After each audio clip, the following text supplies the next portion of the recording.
I'm Maddie. I use she, her pronouns. And I'm Eve. I also use she, her pronouns. We're so excited to have you here today because We're Novel Youth Ambassadors, and today we are joined by Mena Williams. She uses she, her pronouns, and she is a member of Novelly's Rising Voices Collective and the author of one of Novelly's stories, The Untold History, Sea of Freedom. Hello. The Untold History centers Adelola. Are we pronouncing her name right? Yes. She is a young African woman, and she was taken from her home and forced into enslavement. Her journey follows her as she becomes Oshun Lucifer, a feared pirate captain, which is like so cool. And just a quick trigger warning: this story has references to sexual, physical, and emotional abuse. So thank you so much for coming, Mena. Thank you so much. You really don't have to be here.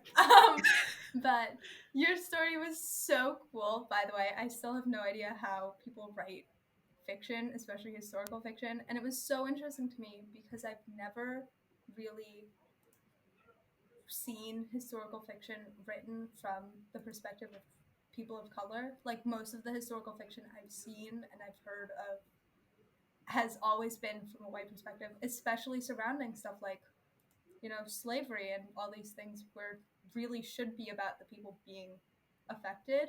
But I just thought it was really interesting and I really, really loved it. I mean, who doesn't love a girl becoming a pirate? So kick ass. No, exactly. Like the Untold History is like, I just firstly want to say it's just like really cool. Like, okay, like a young black woman as pirate captain of the sea, like, yes, please. My favorite thing about your work is how diverse it is. And I'm not necessarily talking about the characters' identities. I'm talking about how, like, you have this historical account, a very brutal and a very real firsthand account of enslavement written very beautifully. Like in the first chapter, you have this phrase, teasing the thought of death. And that was the point where I'm like, oh, I'm so glad I have her to interview. Like, yes, this is a great writer. And then you add all of that to this iconic story of escape and liberation and aiding the liberation of others. And then, of course, like pirates, hello. It's like a well rounded, stunning story that depicts pain and joy and excellence all together.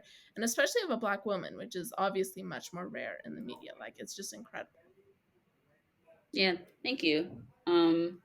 Well, like the main reason why I wanted to do this story was because of the Black Lives Matter protests. That was like my little form of protesting. It was also like a way to like say that we kind of need more like diversity in like what we get taught in the school system for history subject. So yeah.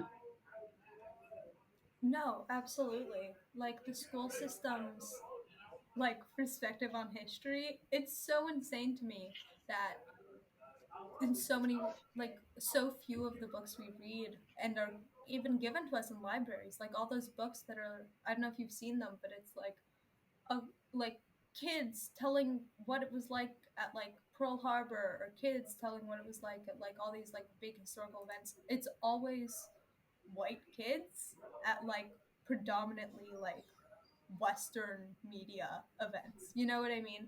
Yeah. And yeah, so it's so refreshing to see, because you don't realize it until you do. And it's so frustrating because you would think that if our textbooks are written from like a super Western white perspective, and like so much of media is just Western white, and you would think that fiction would be a place where you don't have to do that. So it was so cool to be able to read a story about a black woman in historical fiction, and B, have her end up like empowered and like rebelling and not dead and not like crying somewhere. Because that's how I feel like every single movie, it's like Black History Month, here are all the movies, and it's all just like people of color crying and like dying and stuff. And I'm like, come on. Yeah. No, it's so amazing. And um I was actually wondering, like, is there um was it like based on a true story, like, or like a folk tale that you've heard? Um, no, it wasn't based off a true story. Also, during quarantine, I started watching the anime One Piece, so that's where I got the pirate idea from. And then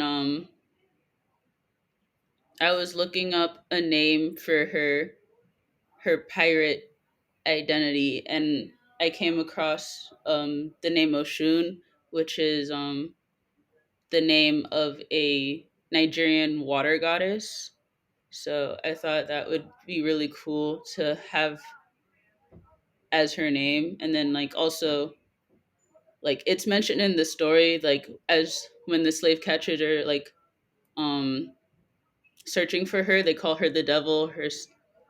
They call her the devil. So that's where she, like, also gets the name Lucifer from.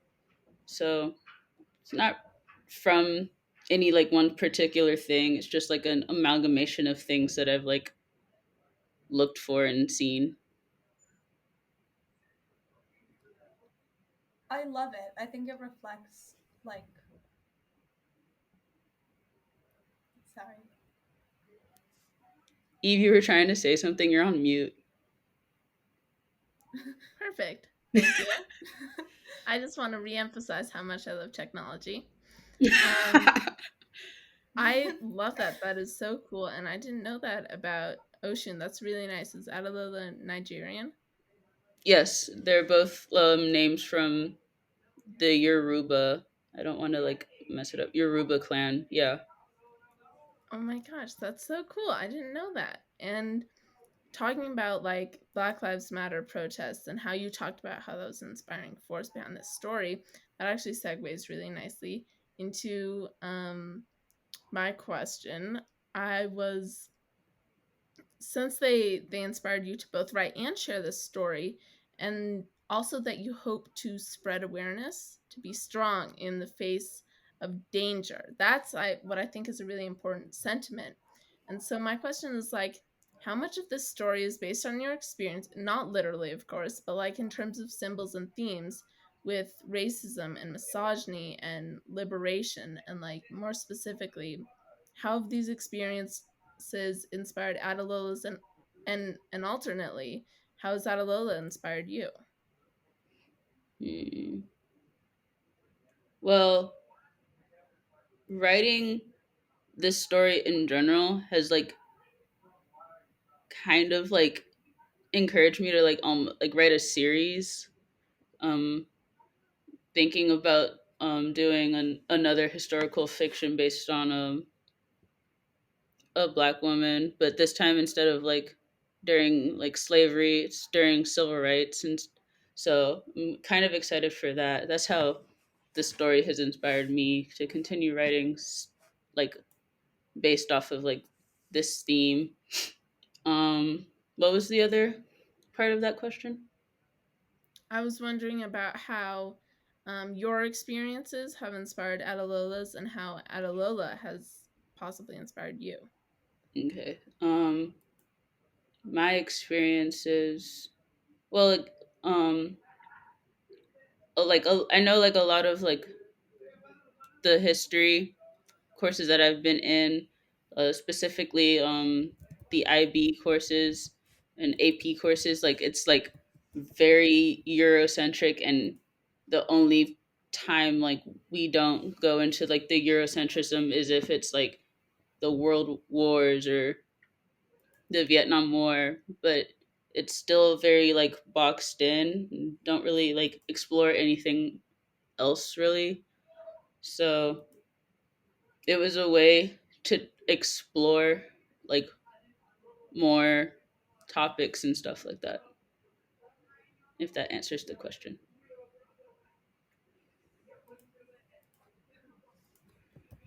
And Maddie, how's your Can you guys see and hear me? Just I can hear am you. I I can't see you. okay? If you can hear me, that's fine.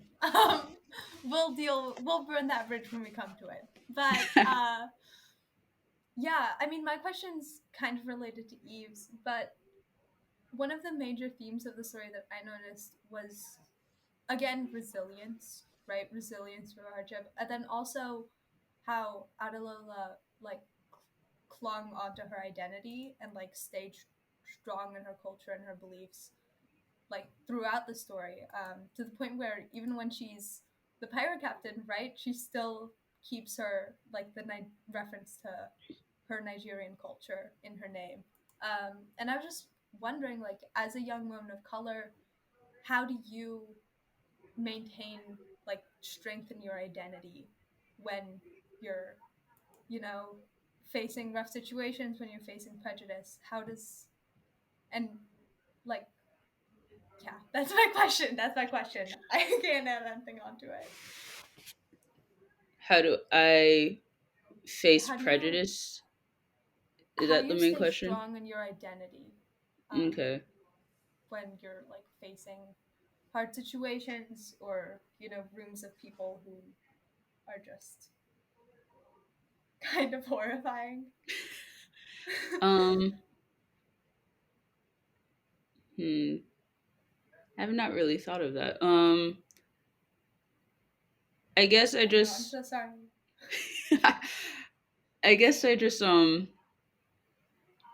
stick with what I know, like stick with what I've been taught like as a child, like um and also know that I have like support in like what I do from my friends and from my family. So it's like a community type thing, I guess, in how I'm able to keep my confidence in like unknowing situations, I guess. So yeah. Yeah, I mean, absolutely. Like it's um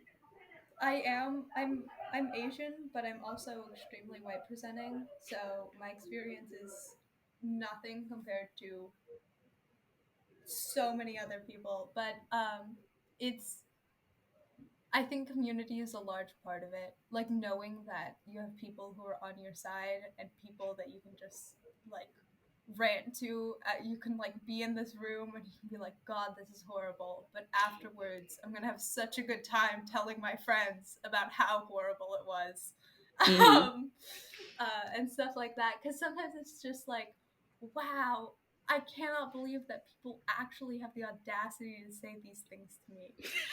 But like I was talking to my friends and we were talking about all the times we've been catcalled, right?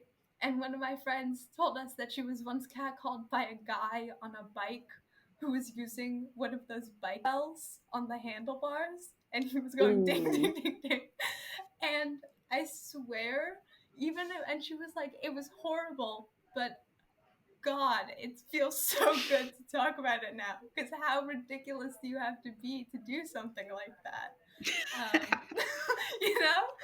And I think that's really kind of what community is about because no matter how horrible of a situation it is, you know that once you're out of it, you'll be able to talk to the people who understand you and who understand what you're going through. And it's so much better. Um, But my other question is like again, I'm I'm actually kind of super interested in like female pirates historically, like especially like the androgynous ones because who doesn't like pirates? Like I really who doesn't like pirates? That's the end. That's the name of the episode. It's like who doesn't like pirates with Mena Williams. That's it. I love that. Um yeah, but uh like how much research did you have to do going into this project? Like when did you decide? How far along into it did you like how deep did you dig? How deep did you dig?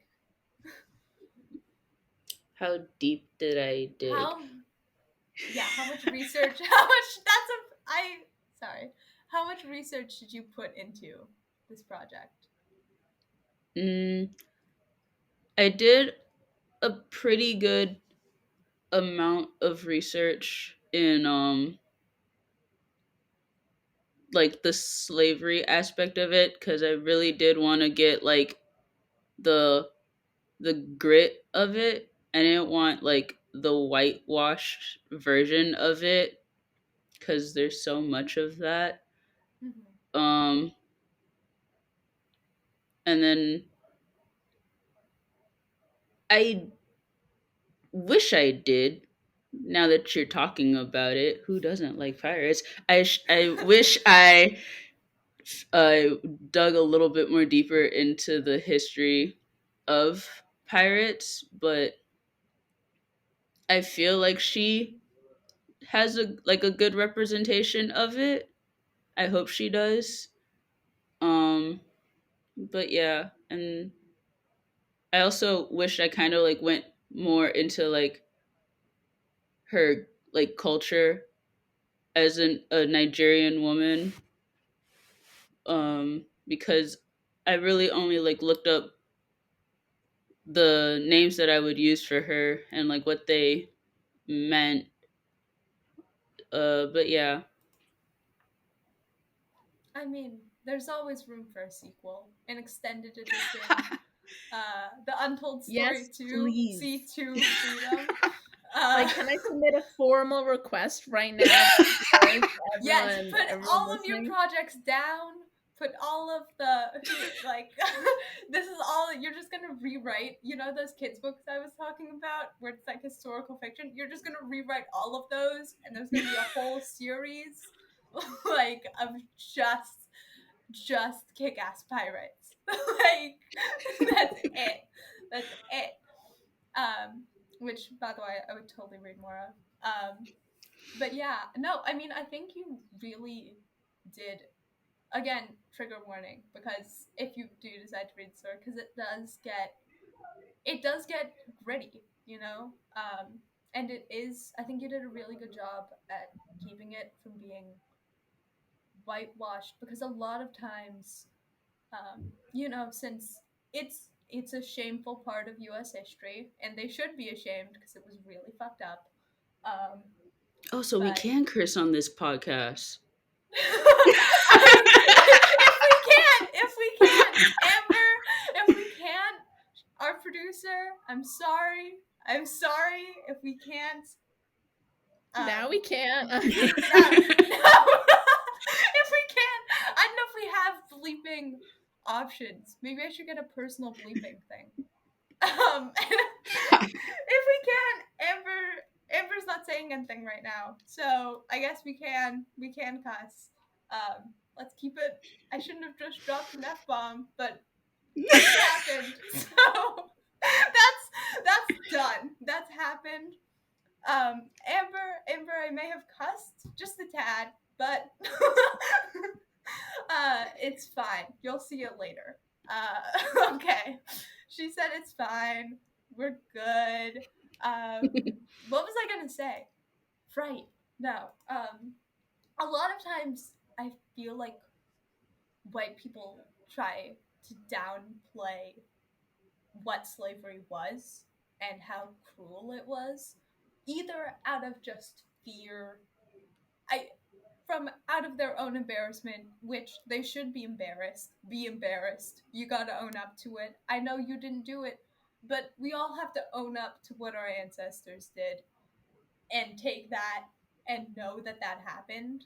Um, like, sorry, boo hoo. I, you know what I mean? Like, I'm not saying it's your fault, but also you gotta at least acknowledge it. Um, and I feel like a lot of the time they kind of ignore using black perspectives in stuff like, you know, pre-Civil War historical fiction, because they think it's like too much or too harsh, or like too gritty. But I think you really did a good job, because again, it's not like anything I've ever like read before, and I think that's so fantastic and that's so brilliant. And I'm just still astounded that there hasn't been that much black historical fiction both taught in schools, like even in schools that have like supposedly diverse like narrative curriculums and textbooks that are like modern 21st century like post all of these things. Like it's so crazy. But yeah, I mean, have you done like has this has the research you've done for this story like affected your perspective on your own cultural history, or just affected your perspective on history in general? Mm, it hasn't really affected like my thoughts on cultural history, but it I feel like it's definitely opened my eyes to like a totally like different way of looking at like histories, like looking at it from like this perspective of like different things, because we don't do that a lot. We just look at it from this perspective of the US, One day, like Marco opens up when Snapchat we're to discover learning, this new like feature even in called like the SnapLab. He Eurocentric notices all of these like available resources, workshops, box that we have internships, in and history, jobs. like we could be He even like looks like there are looking community at reactions for like counseling resources, making history him feel from more like the confident to reach different out to. perspectives of the As he countries that we explores, he had comes across a to workshop but is unsure if he wants to fight attend or in connect with during others the so world soon. wars and all of Marco the wars chooses the that the option to US stay were and involved holds off in. on his decision. Later on, So Marco changes his mind and yeah, I decides feel to like go. that's He noticed that like his and where others' attendances it's are changed for me a anonymous. little bit. It made him feel more at ease. That was his Yeah, first step I into mean, I totally realizing he get was it no longer because alone. Marco later I don't gained a know new if family Eve and built probably has connections with similar views on others this, in his but community.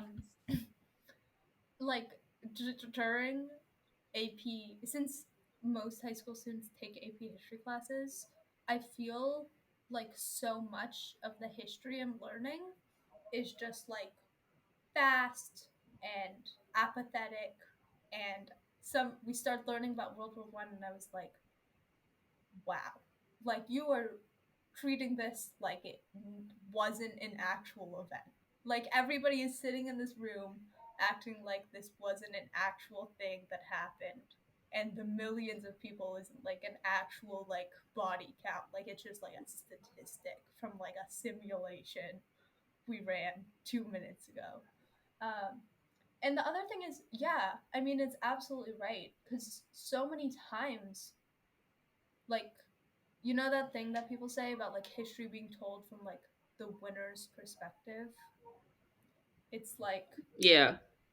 yeah, so I feel like it's like you never learn about all of these things. And there's so many, partially it's because there's so many countries in the world that like, I guess people were like, oh, it doesn't matter. But we have the resources now. Like I understand that the textbook industry likes to like keep things where politically we are, which is why so many textbooks are like Cold War textbooks that stop talking about Russia as soon as the USSR happened, because they're like, and then that's Mm-hmm. when Russia ended. Um, and then until they wrote more textbooks in the 2000s, they they didn't know, right? And I feel like it's the Yeah. same thing because we have the resources now to actually have the perspective of all of these countries that previously weren't included in Eurocentric history, right? We have the perspective of Asia, we have the perspective of Africa, we have the perspective of all these indigenous peoples. We know they have documents. It's not like you can't translate things, right? So there comes a point where it's like, why aren't we learning about why aren't I seeing passages from the people that you were affecting? You know what I mean? Like why am I just learning about what they did and why they did it and not how it affected people? And it really bothers me. And Eve has been nodding like a madman this whole time. No, because like you mentioned something about AP and IB classes before that, and I was like, yes, like okay, my AP US history class last year, I was just like, everything went downhill after she said Andrew Jackson in like the first 10 minutes of the first class. Like, seriously, I have so many things to say about that. And that's one of the reasons why I'm so obsessed with youth authors. It's because we are completely aware about this distorted truth of atrocities that occurred by and in this country. And we're working immediately to change that. Like with this story, it's called the untold history, the untold story. Like literally it's because it's untold. We don't learn about survivors and victims as actual humans. We learn about them as percentages. And what happens is actually, as we learn about humans who died and were tortured and underwent horrible subjugation throughout various points in history, like throughout all points in history, we hear about them as statistics, and then we read like a first-hand account from Christopher Columbus, or like we watch a movie that humanizes Nazis, or like we have a debate in class about like, was enslavement good or bad? And I'm just like, why is this a thing? There is an objective stance on this, and the objective stance is not to be, this is fine one way or the other, let's see these both sides. The objective stance is, this is an atrocity and here's how we're going to teach it. And so how did that like play into your writing as you were doing this?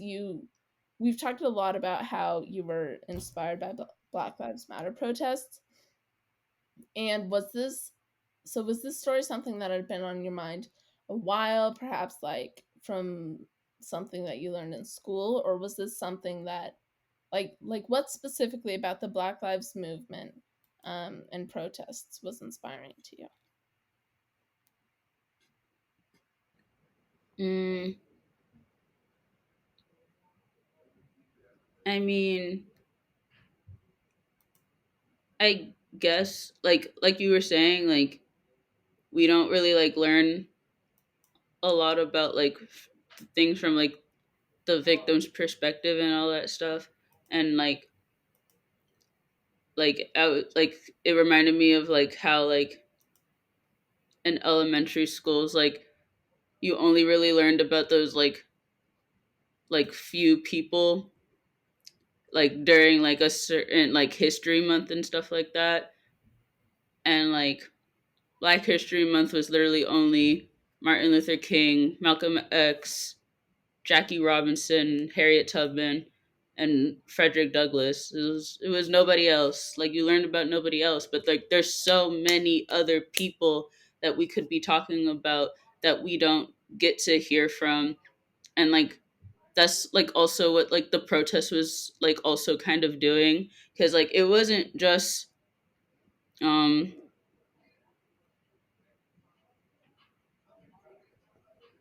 I forgot his name. Why did I forget his name?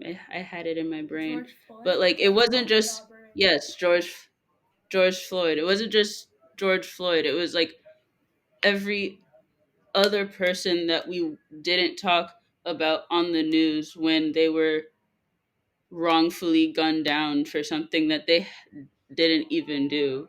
It was it was like bringing up all of the things that it was bringing up all of the things that society was trying to like hide from the rest of us. So, yeah.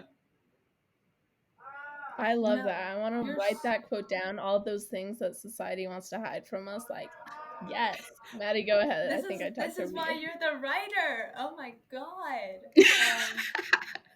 No, but you're so right. You're so right. Because, dude, I have never, no teacher, not even my history teachers, have ever talked to me about Malcolm X.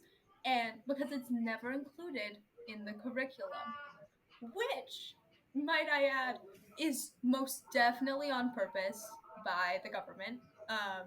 that was a decision they made probably not long after Malcolm X died, um, to exclude him from the curriculum and to kind of enforce the idea that Martin Luther King was the only person who did the civil rights movement, right? The civil rights movement, in the eyes of, I'm pretty sure, almost every single person I've been in school with that hasn't looked further into the civil rights movement, like, the civil rights movement is Martin Luther King and Rosa Parks.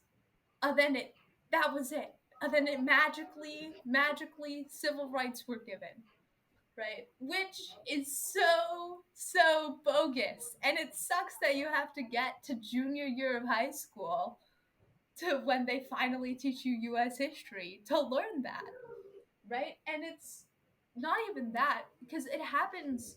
I know that it's, we're talking about America, but in Europe, Belgium committed a genocide in Africa for, I think, about 30 years, and the death toll was about twice the Holocaust, right? Twice or something, like over twice the Holocaust.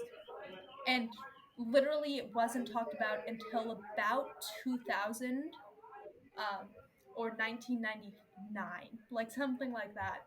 And to this day, the country has not apologized for it and still has the museum open. And they only said something about what they did.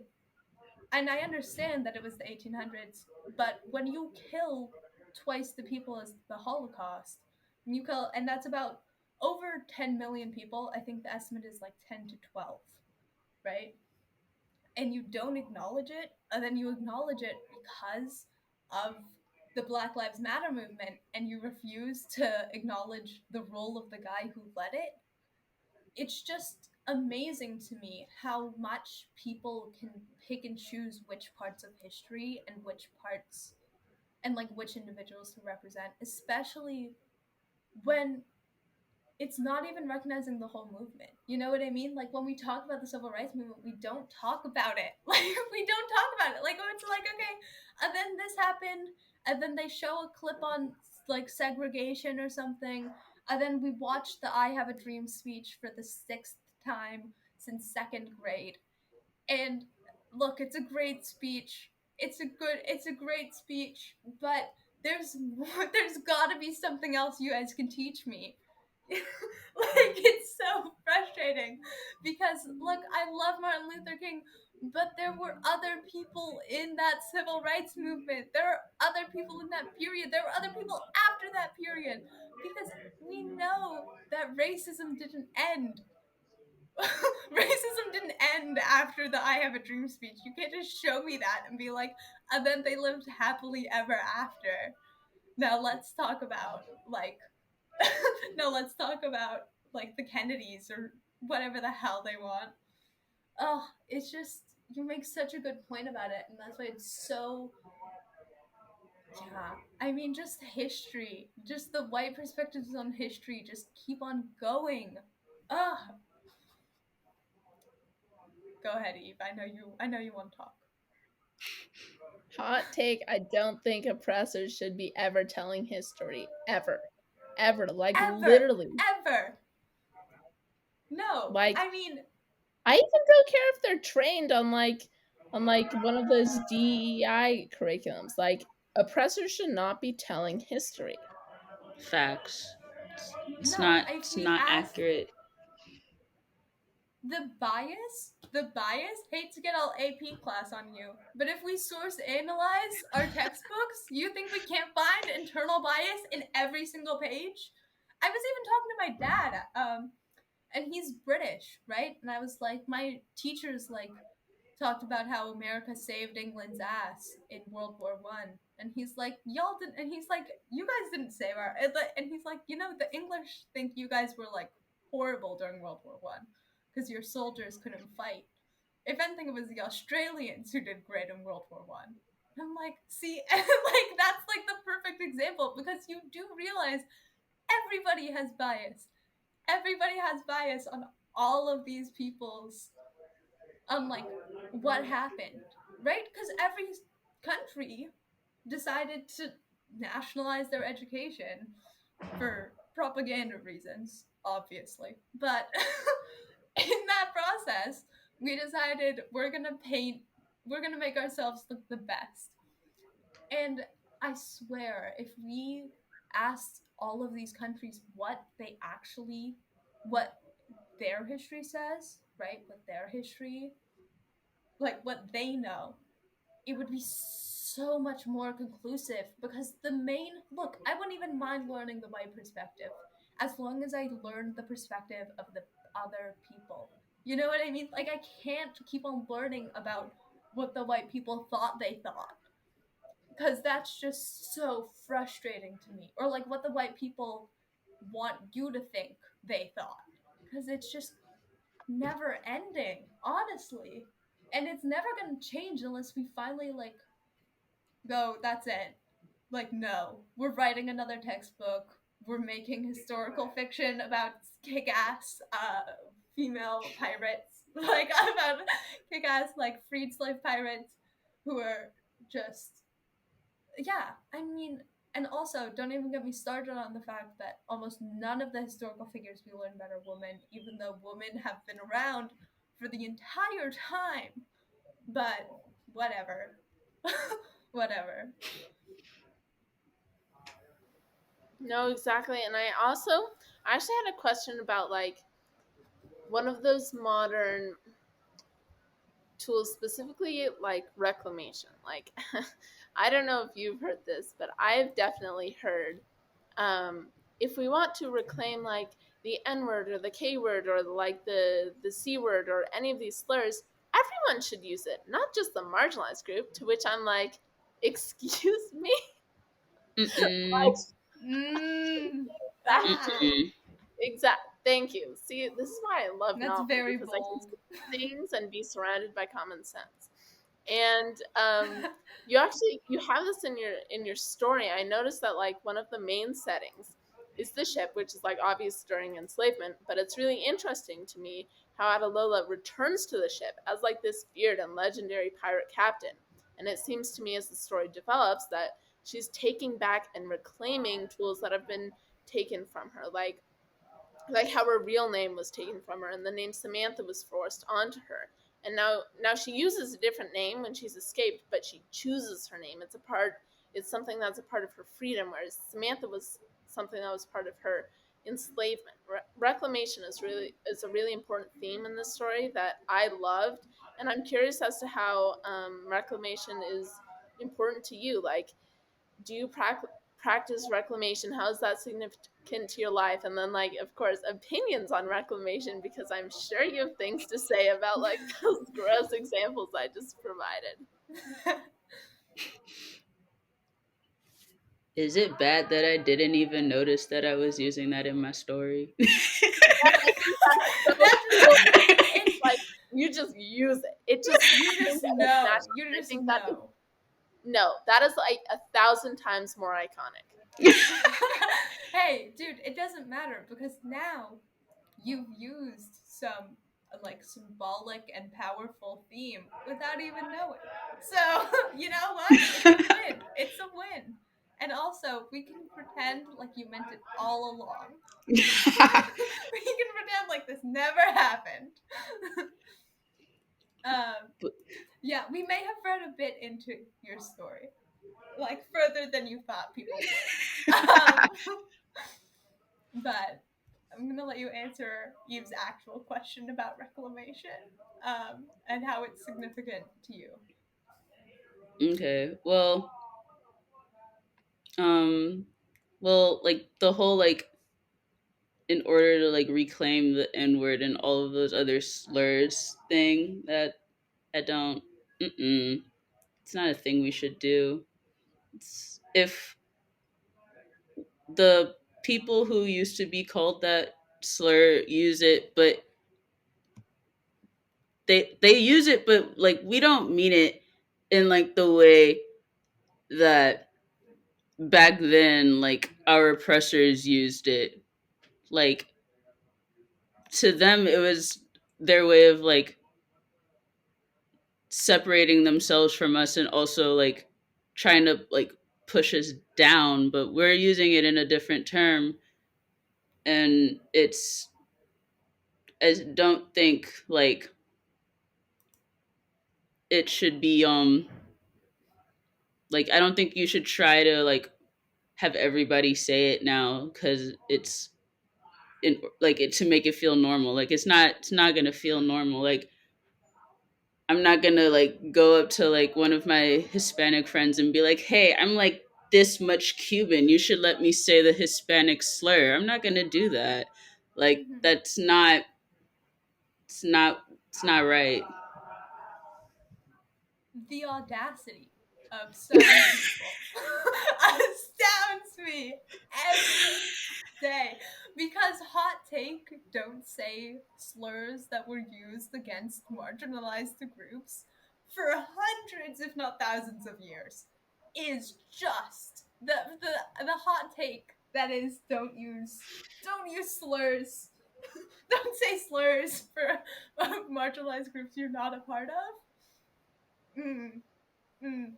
I hate that that's like controversial, and it's only controversial because some people just cannot fathom being left out of this secret club of people that are allowed to say the word that was used to like oppress them for like hundreds of years. Like, oh my god, the audacity to even have people claim like, oh yeah, like I'm like, it's the one that I see most. It's like people being like, oh yeah, I'm like 1/16th Cherokee princess. And I'm like, that's not even a real thing. You don't even look it up. Like I'm like, Oh God. I'm not saying that people can't be 1/16th of an ethnicity at that point. I don't know if you can say slurs. I wouldn't. I wouldn't. But yeah, no. Mm-mm. I mean, the whole thing with reclamation, and I hate that it's controversial because it's so simple. It's literally like, you called us this and it made us feel bad, but now we're at a point where we can take it back and have it have a non and have it have like a positive connotation within the community and culture. And like, again, it's just so weird that people even try to be like, oh yeah, let's pretend to do this. Let's I'm gonna pretend to be this marginalized group so that I can say the secret code word. Like, don't even ah yeah. Like, it's so stupid. It's like we're in like fourth grade on a playground. Like, how hard is it to understand? It's not for you. It's not for you. That's it. Yeah. That's it. Like, we don't have to share with the class. Like, that's end of story. Ugh. Okay. No, exactly. And sorry, go ahead, Maddie. No, dude, go ahead. Go ahead. Please. Okay. I just wanted to say that I think that like this is like something that's so important, and the fact that we're able to talk about this and the way that the way that we all are talking about this is also very significant. Like I feel like in conversations like with like when I'm in a conversation with like a man about misogyny or a white person about racism or anti-Semitism, like the whole thing is like I don't want to be emotional because then I'm the hysterical woman or the neurotic Jewish person or like whatever. But I really like that we are able to like be emotional and like have this have this conversation in a really real way, because I think that's what makes discussion so much more important. And I actually that segues really well into rapid fire questions, because we have some questions that we are going to ask you that actually Maddie's starts really well into like a really good thing about what we've just been talking about and how passionate we all are about this. So I'm psyched to get into that. Okay, thank you, Eve, for just. That's a great segue. Really smooth segue, Eve. Shout out. Yeah. So rapid fire questions. We're just gonna ask you questions. Apologies, some of them might be a little bit difficult, but just try and give us like either the first thing that comes to mind.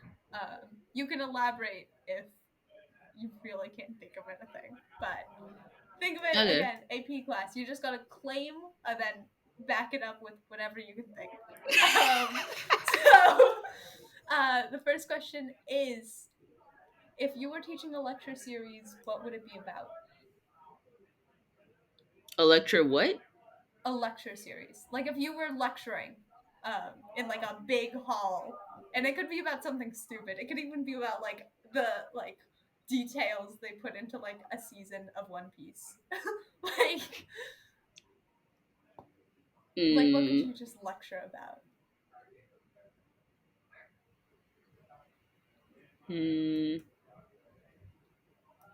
Sarcasm.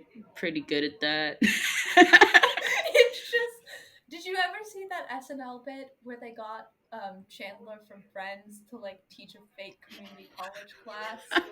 And he was like, and they were all practicing sarcasm. Yeah. Yep, I've No, seen that. that's all I'm imagining. You're just saying stuff and you call on people, and if they're not sarcastic enough, they get sent out of the room. I love that. Eve, you have one. Yes, did not know I was muted. My first question to you is also, I love that because like sarcasm is 1,000,000,000% my thing. I wanted to know, like, what's your kryptonite as a writer? Like, for me, it's writing. I'm interested into what your big thing or big hurdle is for you. I'm gonna say writing the beginning and the end because my brain is like, ooh, plot, plot, plot, plot, plot. We can put this in there and that in there and put sprinkles of that in there. And then I'm like, okay, but how do we start it? And it's like, shut off. And I was like, what am I supposed to do with that? You didn't give me anything. How the hell do you introduce people when you just want to get right into it? You know what I mean? Like, For why do I need to real. put all this effort into telling you stuff? Exposition? Ugh. Exposition is like the worst thing. Why can't you just know it already? You know what I mean? Like, why can't you Exactly. just get it? I don't need to It was a explain stormy it to night, and he was dark, tall, and mysterious. you. Exactly. No, dude. I mean, for me, it's just creative writing. But what's your best tip for people who are trying to write historical fiction? Best tip. I would say to make sure your information like on the time period is correct because you can't have your piece be in the 1400s but then all of a sudden you got like a Mitsubishi driving by. Like, it don't make no sense. Again, we arrive So on the second major theme of this episode, which has ended up being like history classes, pirates, and common sense. Which I'm down for. I like all of those things. I like talking. It's been a great conversation, but somehow common sense as a reoccurring factor. Because did you have like a timeline written out when you like wrote the story, or did you just know like generally like what like 20-year or like 30-year period it took place? I like kind of knew like where the timeline would be. I like did like extra research on like certain like on names on travel type things, and like there were others, I don't remember them right now, but I did like research on like a few things where I was like, I'm not sure if it was there, but I'm going to put it in there if it was, so let me check type things.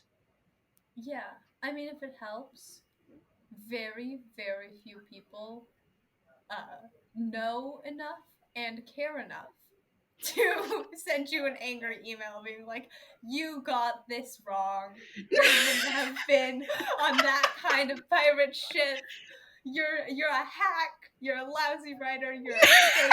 I read historical fiction about slaves turned pirates for pure accuracy down to the year.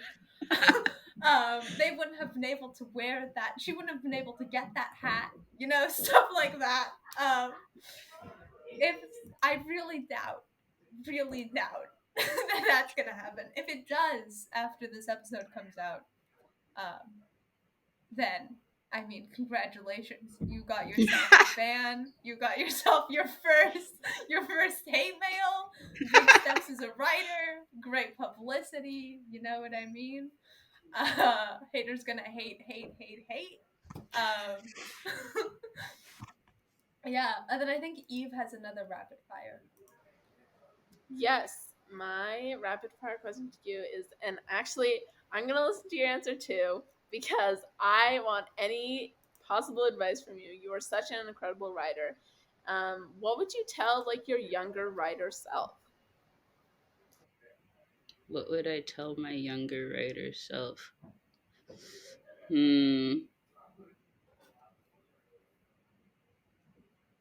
I don't know what I would tell my younger writer self. High school's gonna suck. I mean, I guess I would tell my younger self as a writer, don't, if you hate it, don't hide it, because there's other people who will like it. There are other people who will think that what you're writing is really good, even though you think opposite of that opinion. Yeah, I think that's what I would tell my younger self. Just throw your younger self into this call. Let her hear how much we're like, oh my god, how are you so good at this? Just like let her soak all that up. Yeah, dude, I don't think I've liked a single thing I've ever written. Um, and I think that's like what everybody thinks. Like you're always gonna hate on yourself. Um, Mm-hmm. yeah, but other people, that's why it's great to have. I mean, I know you worked with a team on this. Shout out the Novelly Rising Voices Collective team. Um, because it's so great to have people to just like give your work to and know that it's you didn't mess up as bad as you think. You know what I mean? Like this isn't like a stupid idea. Like you're not losing your mind. It doesn't like the details don't matter that much. Because I can imagine just walking into this and writing like 10 chapters and a whole story with like intro, plot, a plot arc, all that stuff they talk about in English class is super daunting.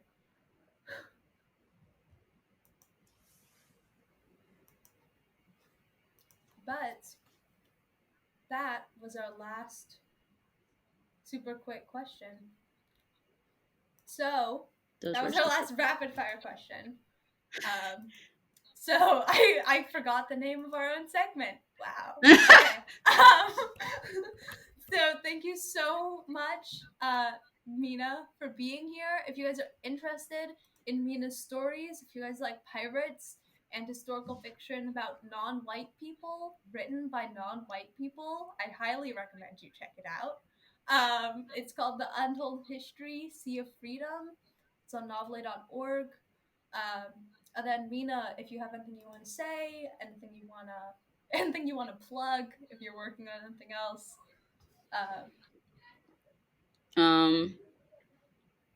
I don't know when I'll start writing it, but make sure you check out any of the other Untold History books that I may or may not write in the future. And also check out my website, mwilliamscompositions.com. I will have a composition slightly based on the story called The Rising Tide. It's a string quintet that's going to be premiered April 9th. So it will be on my website shortly after it's been premiered. So check it out. That's so I'm cool. currently Oh on my your God. website. You are incredibly cool. What? It's like pulling it up. Oh my God. Like, fangirling you right now. Yeah, I mean, look, if you guys, I highly recommend that you guys stay tuned for more Untold History books. We already got a sneak peek of knowing that one is going to be about the civil rights movement, which I also can't wait for. And so again, thank you so much, Mena, for being here. Thank No you problem. for coming. You really didn't have to. You don't have to do anything. So thank you for deciding to spend a good hour of your time talking to us and letting us fangirl over you. So it's the end of our podcast. Thank you to you all so much for listening. This is your reminder to not say slurs. And have an amazing day. And check us out on novelly.org.